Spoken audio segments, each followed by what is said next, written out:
Operation समन्वय अंतर्गत राज्य उत्पादन शुल्क विभागाने धडक कारवाई करत 3 गोडाऊनसह एक बनावट मद्य निर्मिती कारखाना उघडकीस आणून एकूण रुपये 2 कोटीहून अधिकचा मुद्देमाल जप्त केला आहे।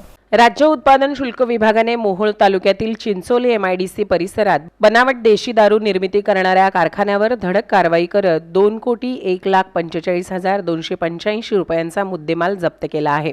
या प्रकरणी 5 आरोपींना अटक करण्यात आली असून महाराष्ट्र दारूबंदी कायद्यान्वये गुन्हा दाखल करण्यात आला आहे। ही सोलापूर विभागातील आजपर्यंतची सर्वात मोठी कारवाई असल्याची माहिती अधीक्षक भाग्यश्री जाधव यांनी दिली आहे।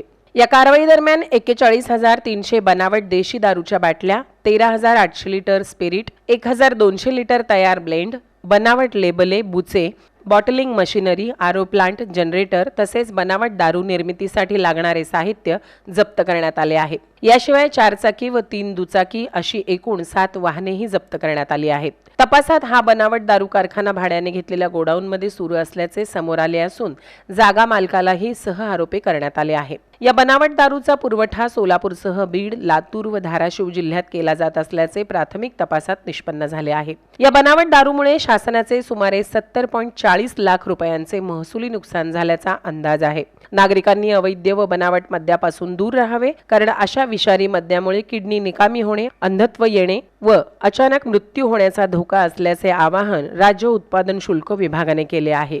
सदर कारवाई राज्य उत्पादन शुल्क विभागाचे निरीक्षक JN पाटील, AV घाटगे, दुय्यम निरीक्षक RK Nimbalkar, DR Powar, AB Sarvade, SB सिद्ध, SB शेळके, SD कांबळे, विकास थोरात, दिलीप सानप, जवान अनिल पांढरे, चेतन वनगुंटी, प्रशांत इंगोले, गजानन ढब्बे, कपिल स्वामी, अण्णा करचे, स्वप्नील आरमाळ, मंगेश मारसिंग, महिला जवान श्रीमती शेरखाने तसेच जवान वाहन चालक श्रीमती सलगर, श्री सानप, मंगेश मारसिंग, महिला जवान श्रीमती शेरखाने आदींनी या मोहिमेत यशस्वी काम केले।